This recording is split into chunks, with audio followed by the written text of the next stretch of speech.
Hello everybody, and welcome back to the channel.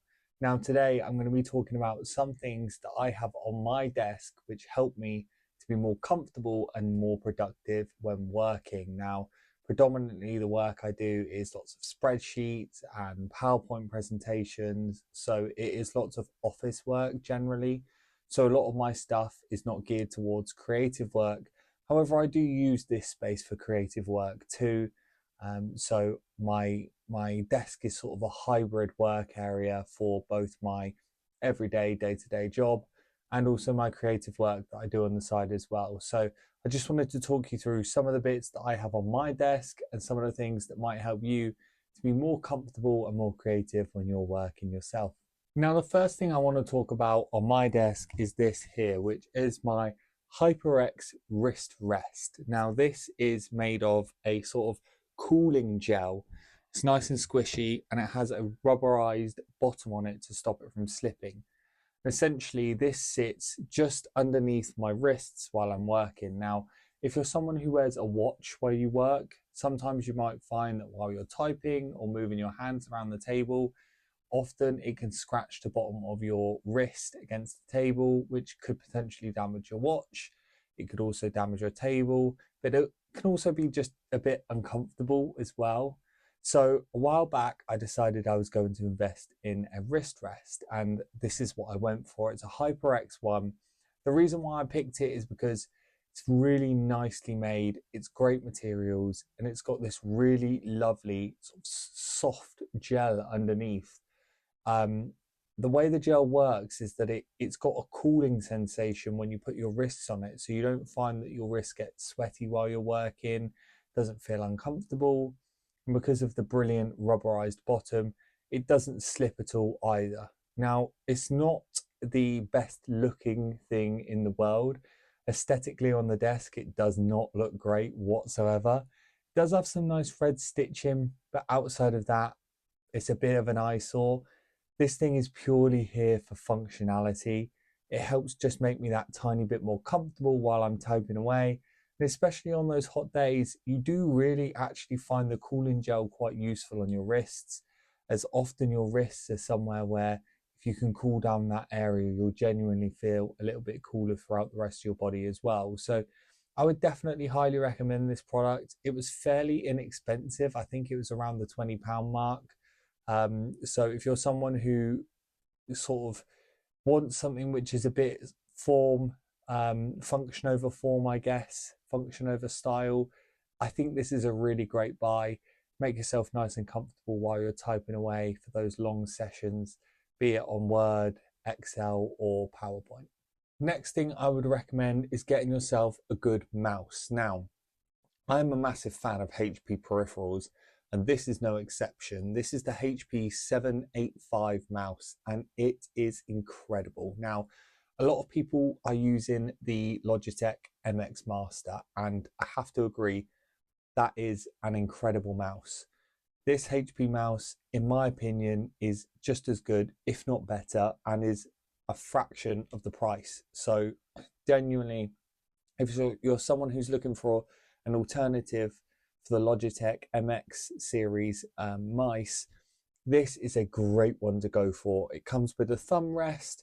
It comes with this scroll wheel here for horizontal scrolling, the standard vertical scrolling, and it's also got a super capacitor in it, which means that it charges from completely flat to fully charged in just 3 minutes. So for something that costs way less than the MX Master, I think you actually get more in terms of performance from this mouse.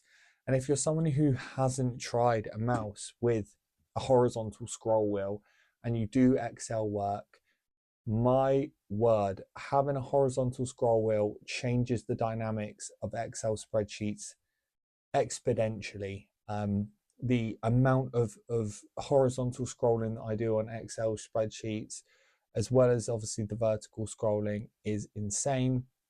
And this is a game changer for me, being able to move around almost in sort of a spherical sort of way around a spreadsheet is really, really great. So I would highly recommend for anyone who's using spreadsheets or even editing videos for timelines, scrolling back and forward through the timeline, it is incredibly useful.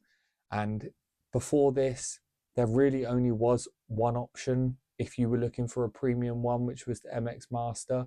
But this is a great alternative. It's got a really nice build quality, some additional features you don't get on the Logitech mouse. And again, it's a cheaper price. So it really is a no-brainer for anyone looking for it. Now, I've spoken about my keyboard before, and it is the HP 350 compact keyboard. Again, another lower cost alternative for the MX Keys Mini, which is a fantastic keyboard. This is not got quite the same build quality, but honestly, it's battery powered. You can connect 3 different Bluetooth devices to it. It is a fits the purpose kind of product for me. I would love to go for a more premium keyboard, but honestly, I don't necessarily find the need. I don't use the numpad too much, so I don't necessarily need one. And I value space on the desk more than I value a numpad anyway. And I'm seeing a lot of people move away from keyboards with a numpad now, which is really interesting. I mean, before it would have been like every keyboard you see on every desk has a big numpad on the side and is huge and taking up tons of space. But now people are starting to shrink their peripherals to try and give themselves a bit more space on their desk. And it helps to just make your desk look a lot clearer, tidier and cleaner. And for me, like I mentioned earlier, a clear desk is a clear mind. I really value having a clear desk. It helps me to concentrate. I feel like if things are cluttered, I can't quite grasp what I'm doing.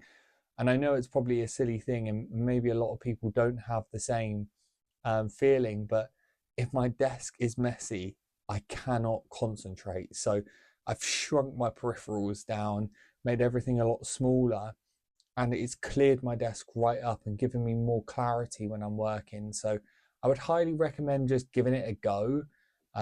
I did try dropping down to one monitor just to have sort of a bit more of a cleaner single monitor setup, which a lot of people are doing as well now. They're actually reducing the amount of screen size that they've got.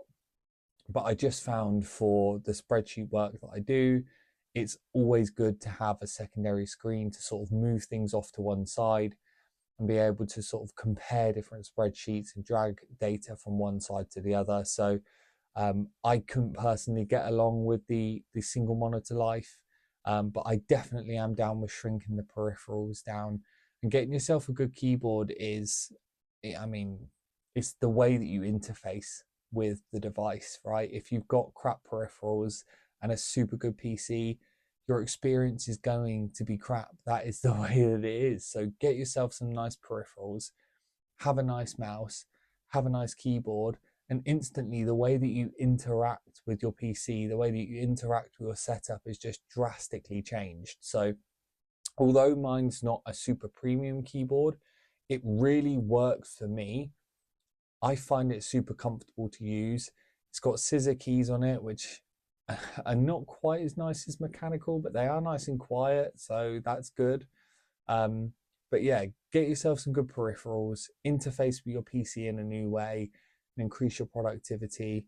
For me, the compact keyboard wins in this situation, and having some additional desk space and additional peace of mind is beneficial for my efficiency generally when I'm working. The next thing I want to talk about is a dock. Now, I can't get my dock out, but I will film a couple of clips of my dock. I have the HP G6 dock on my desk at the moment, and it's absolutely fantastic because I am someone who works with a laptop. And when you have a laptop and a desk setup, it can often be really tiresome to constantly plug and unplug your setup when you need to move around. Maybe you're going into the office that day. Maybe you fancy working from the sofa for a change or a coffee shop.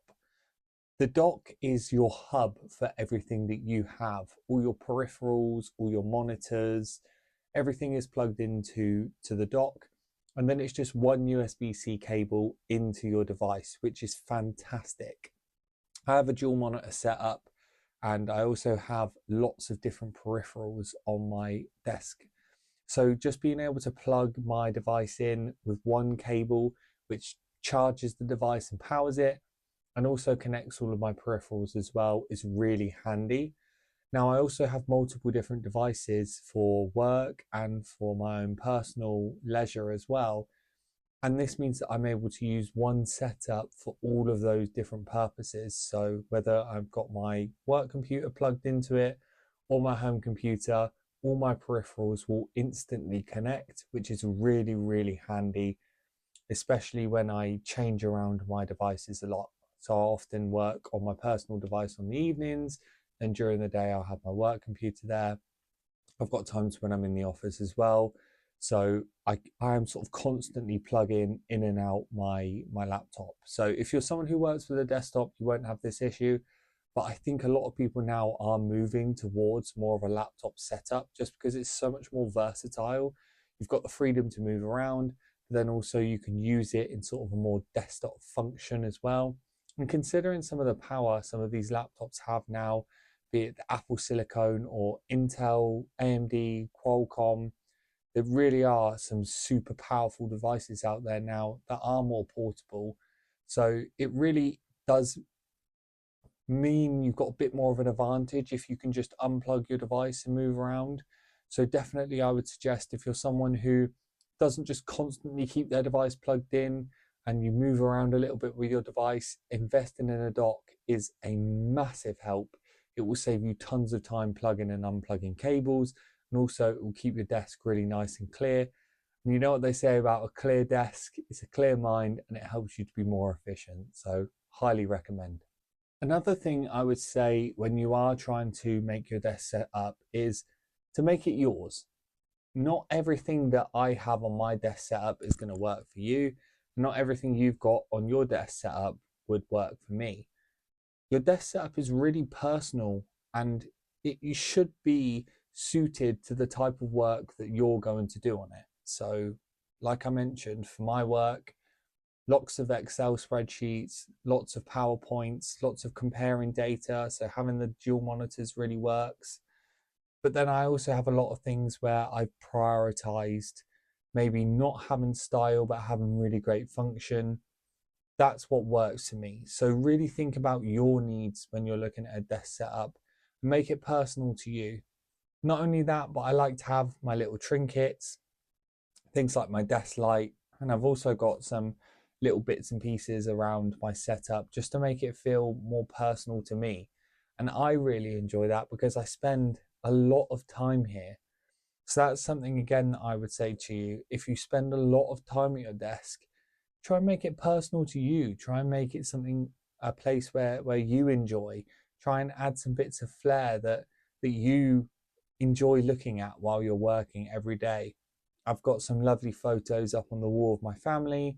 I've got a shelf above where I keep little Lego figures that are little F1 cars because I'm an F1 fan. So personalize your desk to you and the things you like to be around, and also personalize it to your use case. That's a really, really great thing to bear in mind when you're looking at a desk setup, because I've seen so many videos on desk setups, and a lot of the time it's people saying, buy this for your desk. This is the right thing to do. And I know I've sort of done something similar here, but I just want to take this time to say, whatever it is that works for you will work for you. And the only way you really know that is just by trying a few different things.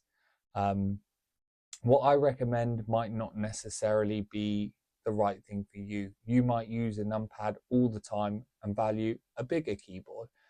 I'm just suggesting some things that have worked for me and that have made me more comfortable while I'm working, but always make your setup personal to you. Add a bit of your own personal touch and flair, and make it somewhere where you enjoy being, because if you're going to be there all the time, you may as well be happy in the area you work. Finally, I just wanted to touch on some of the storage solutions that I have for my desk. So I have a small set of IKEA drawers, which I have just down to the left-hand side of my desk. And then I also have sort of a rolling trolley style which is in the background as well, which I also keep some of my bits on. So I just wanted to touch on that because I think it's important when you've got a desk to not overclutter your desk setup. And when you are storing things, often I find that it's better to have drawers off the side or away from your desk just to give you that additional space and clarity. Now, I'm not going to pan to my drawers right now because they are a mess. I have far too many USB-C cables, far too many different mice and keyboards that I've tried, and honestly, it needs a bit of a sort out and a tidy. But I just wanted to throw that bit in there. When it comes to storage, I would recommend, and what works for me, is just trying to separate some of the clutter away from your work, keep it a bit more out of sight, out of mind. And then also I've got my sort of rolling trolley, which I can pull in and out next to the right side of my desk, which I find really useful as well, because I don't want to have to keep reaching under my desk to try and grab things. It's easier just to slide it in and out. Now, I know there are lots of different storage solutions for desks. I use a really basic IKEA desk. I genuinely want to say that this was less than £20 for this desk. It's just like a flat tabletop and some legs. So it really doesn't matter what desk you're putting everything on. Obviously, if you need additional size, that's going to incur an additional cost. But even if you've got a bog standard desk, there are tons of storage solutions and tons of ways to make your desk setup more efficient. So wanted to add that bit in there as well. So there we have it, my recommendations on how to improve your desk setup, declutter your mind as well as your desk, and just increase your efficiency while you're working. Some of the things that I use, like I mentioned, might not work for you, but these are the things that have really helped me to improve my efficiency while I'm working. If you have liked this video, don't forget to like and subscribe for more videos similar to this one. And if you have any desk recommendations that you want to give to me or to anyone else watching this video, drop them in the comments section down below. I love reading all the comments on the videos and interacting with you guys. So please do let me know if you've got any recommendations for me, or even if you've used any of the products that I've shown in this video as well. I'm a bit of a HP fanboy when it comes to peripherals, like I mentioned. So have you guys tried any HP peripherals, or are you sort of Logitech diehards, or do you just use any random old Amazon basic mouse and keyboard combination? Let me know in the comments down below, because I would be really, really interested to hear about it. Like I said, don't forget to like and subscribe, and I'll see you in the next one. I'm out.